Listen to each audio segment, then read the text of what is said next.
Sachin police સ્ટેશનમાં તારીખ 10/8/2025ના રોજ એક ડીટેક મર્ડરનો કેસ દાખલ થયેલો છે.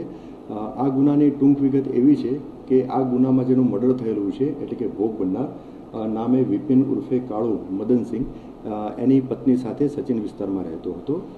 ગઈકાલ તારીખ 10/8/2025ના રોજ આ ભોગ બનનાર અને એના મિત્ર અમનસિંહ એ સચિન 4 રસ્તા આગળ ઊભેલા હતા.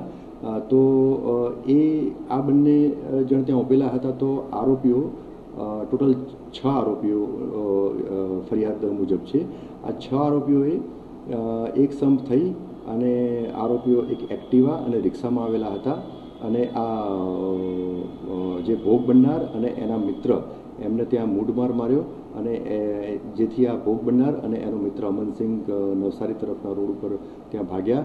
એમનો પીછો કરી અને ફરીથી આ જે ભોગ બનનાર જેનું મર્ડર થયેલું છે ત્યાં આગળ સૌરાષ્ટ્ર લીવા પાટીદાર સમાજની વાડી આવે છે, ત્યાંથી દિવાલ કૂદી અને એ વાડીમાં ગયો.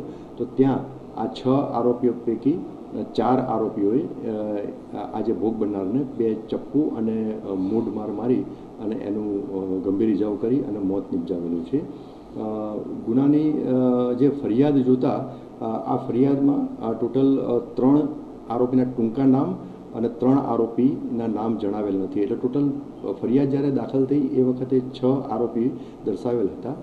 આ જે 3 ટૂંકા નામ જે હતા એ 3 ટૂંકા નામ બાબતે પોલીસે તપાસ હાથ ધરી તો એમાંથી 3ના નામ ક્લિયર થઈ ગયા અને એના સિવાયના જે 3 જે નામ નહોતા ક્લિયર એમાંથી પણ બધાના નામ ક્લિયર થઈ ગયા છે. અને આ ટોટલ 6 આરોપીઓ પૈકી 2 આરોપી મેજર છે એ અને એક આરોપી કાયદાના સંઘર્ષમાં એક આરોપી કે જેનું નામ એફઆઈઆરમાં નહોતું એનું નામ પણ ક્લિયર થઈ ગયું છે.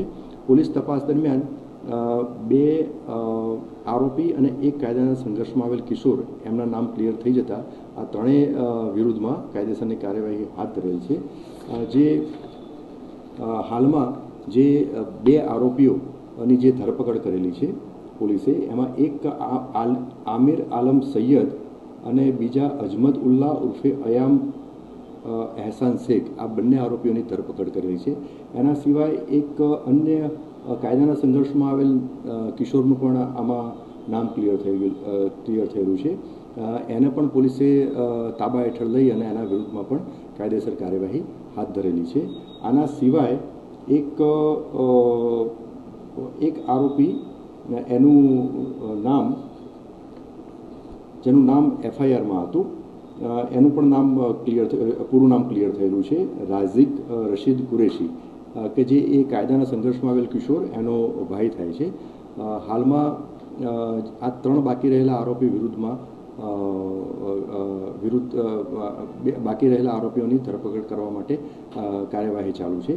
આ ગુનાની જે ટૂંક વિગત એવી છે કે જે ભોગ બનનાર અને ભોગ બનનારની આરોપીઓ પૈકી 2 આરોપી સાથે અગાઉ ઝઘડો થયેલો હતો. એક મોબાઈલ ચોરી કરી અને એક ઈસમ એ મળી આવેલો હતો આરોપીઓ સાથે. આરોપીઓ એને લઈ ગયા હતા. તો એ બાબતની એક જૂની અદાવત હતી. એ અદાવતને ધ્યાનમાં રાખીને જ આ આરોપીઓએ આ ભોગ બનનારની ઉપર હુમલો કરી અને તેનું મર્ડર કરેલું છે. હાલમાં ગુનાની તપાસ ચાલુ છે.